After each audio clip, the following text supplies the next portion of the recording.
Welcome to Beth's Happy Home. I've had quite a hiatus from making videos because we've had kind of a lot of stuff going on here with, we took a long trip to France and we had our elderly mothers that were staying with us and kind of had a trial by fire while that was going on. Anyway, we'll make another video about that later on, but for today I want to talk to you a little bit about saving seeds. Now, this is kind of a hobby of mine. Years ago, about 4 years ago, I bought the biggest honeydew that you can ever imagine. It was huge. It was almost the size of a watermelon. And when I cut it open, I bought it at the grocery store. When I cut it open, it was the most sweet and delicious, perfect texture honeydew. Not a bit of mushiness, but perfectly flavorful. Anyway, I liked it so well that I decided to save the seeds. And so this is the 4th generation. So this is the great-grandchild of that honeydew. And this is how I do it. I've been saving the seeds every year. Yeah, it's horrible to cut into your great-grandchild, huh? But it's not my great-grandchild, it's the honeydew's great-grandchild. To save the seeds to grow in your garden next year, you just dig it out. Dig out the seeds like you ordinarily would to serve them. And then, so I'll cut this up later. So you just take this bunch of seeds and break it apart, and you just kind of squeeze it, squish it to separate the seeds out from that interior pulpy stuff. Probably has a scientific name, which I do not know. And just kind of squish it up so that the seeds are all released, or mostly released. And right there, that's more seeds than you could possibly want to plant in one home garden. But from that point, you pour it into a colander and over the sink, and then I just rinse them off. After rinsing off the seeds, I picked out most of that pulpy stuff. I'm just going to spread these seeds on a dry paper towel. Splashing them all over the place. Going to spread them out. And if you did the whole cantaloupe, you'd have a lot more. And this one is one of the smaller ones. I had great big ones that we ate earlier in the season. The ones that are left now in the middle of October are the smaller ones that grew later in the season.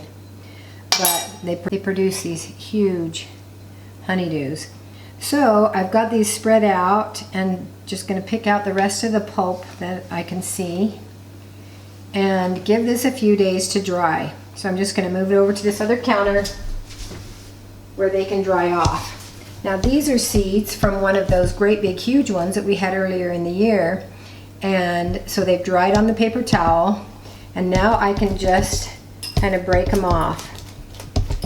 And once I break them off of the paper towel, just kind of they're still a little bit sticky, and so they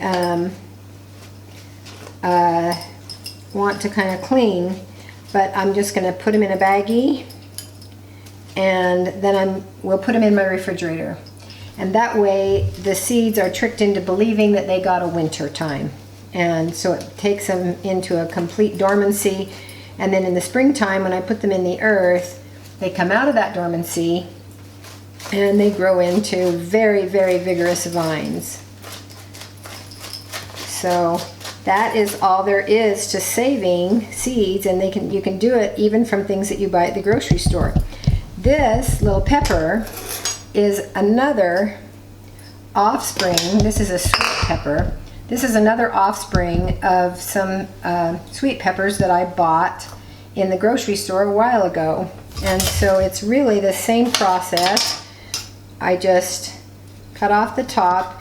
If you have green ones, those are not going to be ripe enough. The fruit that you're harvesting the seeds from has to be completely ripe in order to work with the seed saving, because the seeds are underdeveloped if the pepper or the honeydew isn't completely ripe. So I just scooped out those seeds, and these little seeds are very viable. And just because you bought them in the grocery store does not mean that they're not going to grow like crazy. In fact, I suspect that the fruits and vegetables that you buy in the grocery store usually come from plants that produce a lot of produce per vine or per plant because they're commercially grown. And so when you get something that you really like, you can harvest the seeds and grow it in your garden the next year. So those little sweet pepper seeds are going to dry over here. And I'm going to mark with a permanent marker on my baggie to let me know what those are, because I won't remember. They look, you know, a lot like tomato seeds, and so I want to remember which is which. And I also want to remember that these are honeydew melon seeds and not cantaloupe seeds, because they look exactly the same in the seed stage.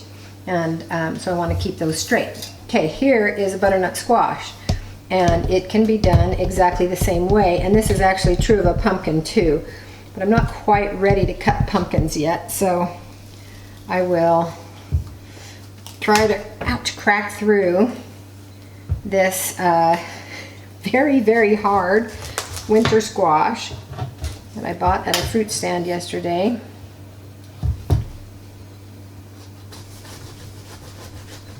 Now I know, cutting through that seed cavity, that I'm going to be cutting through some of the seeds, but rather than struggling through while you're trying to watch, I'll just cut off the end of it, and then I can show you what I'm doing. Is a very, very sweet and prolific, I think it's a Sweet Juliet is the breed that I originally planted, which this plant was a volunteer from last year, and so I didn't even plant this type of cherry tomato this year. But to do the tomato seeds, it's exactly the same as what you're doing with other ones. You squeeze it open, there are the little seeds in there. Those seeds are, when the tomato is bright red, the seeds are viable, and you can just put them on a paper towel, let them dry, refrigerate them, and then have them ready to plant next year. Tough little boogers. Okay, there we go. So this is the part that you're going to scoop out right here. And all of these little seeds that haven't been cut by my knife are viable. And so I'm going to scoop those out. Now, since I haven't eaten this squash yet, I'm not 100% sure that it's worthy of saving the seeds. But I'll save the seeds, and then if it turns out that it's not that good, then I'll throw them away and try again with a different one. And it doesn't really matter what time of year you harvest these seeds. If you just need to make sure that you have at least a couple of weeks that you can store them in the refrigerator and get them really cold so that they think that they've had a winter time. I'll do exactly the same thing that I did with the honeydew melon. Rinse them off in the sink, and then lay them on a paper towel and mark the baggie that I put them in very clearly, and then refrigerate them until I'm ready to plant them in my garden. So moving on, we also have, this is more of those honeydew seeds. I have enough to share with everybody I know. This is the bloom of an onion, the actual blossom. So I planted the little starts in my garden, and I didn't harvest all of them, and so I let some of them just keep growing. Over the winter they wilted and died back. Early in the spring or the late winter they grew back, but right away they grew a tall onion blossom. And these onion blossoms were pollinated by the bees, and now they're full of seeds. And so if you tap out the seeds, or you can brush out the seeds like this, just by kind of agitating it in your fingers, you see those little black seeds. What I often do What I often do with the onions is when I get a blossom where the seeds are ripe, and you can see these little black seeds are the onion seeds. This is just kind of the husk, this straw-like stuff. When I get a ripe one in my yard, I just pull it off and sprinkle it over an area that's kind of exposed. I might rake it up a little bit so that the seeds get a little bit of a grip.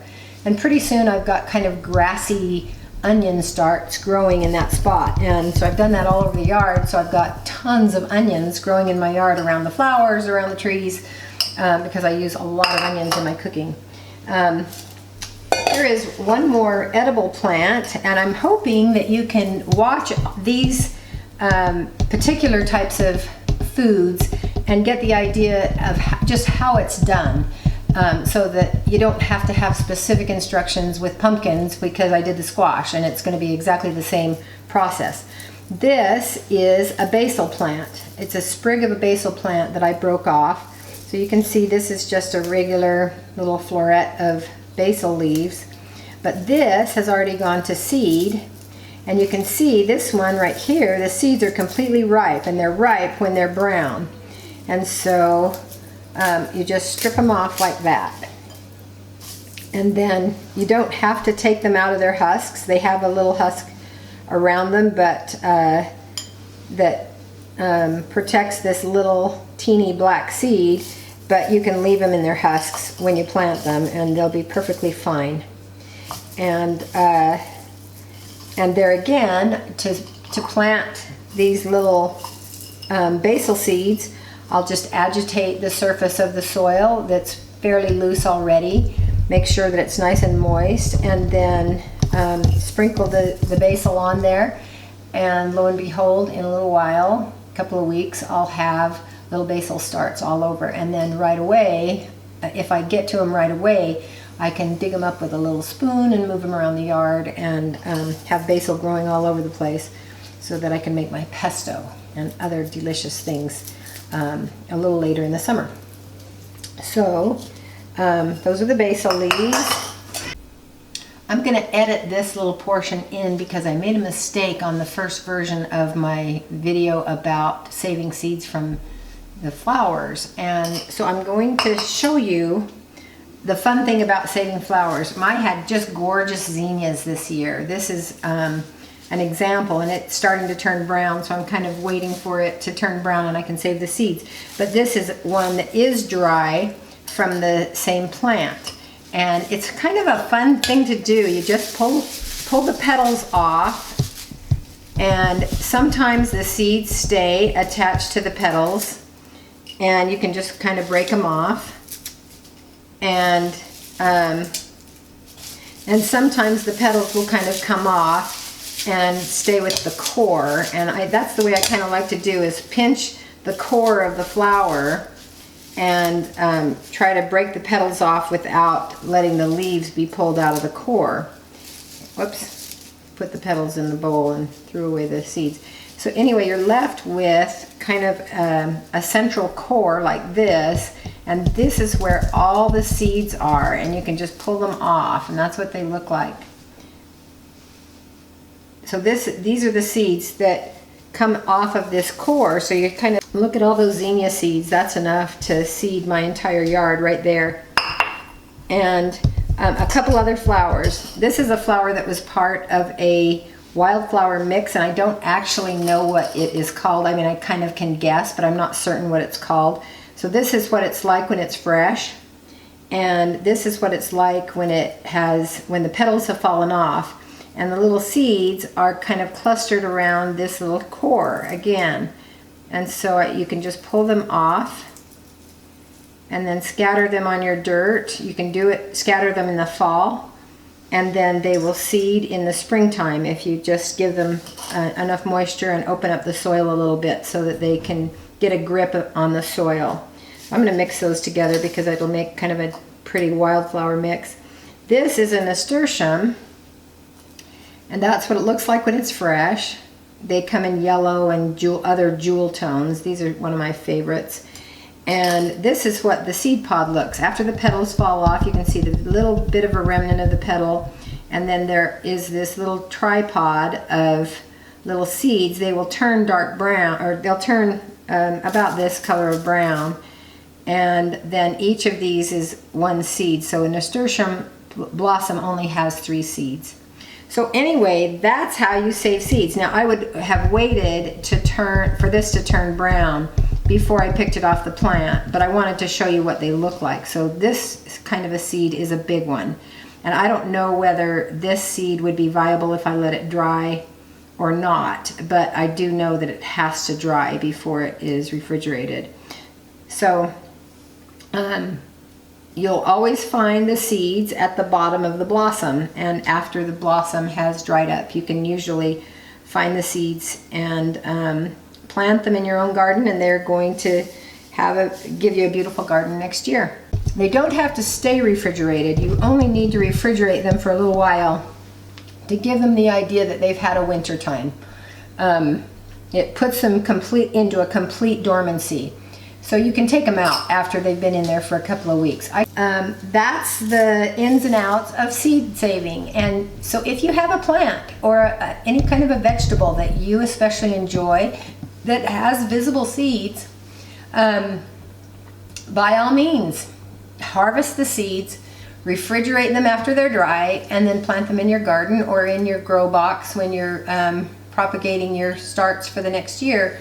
It's a lot of fun, and you end up with the ultimate product that you want because you're choosing it from something that you know is a really good tasting product. Anyway, save your seeds and you'll have a great garden next year. Thanks for watching.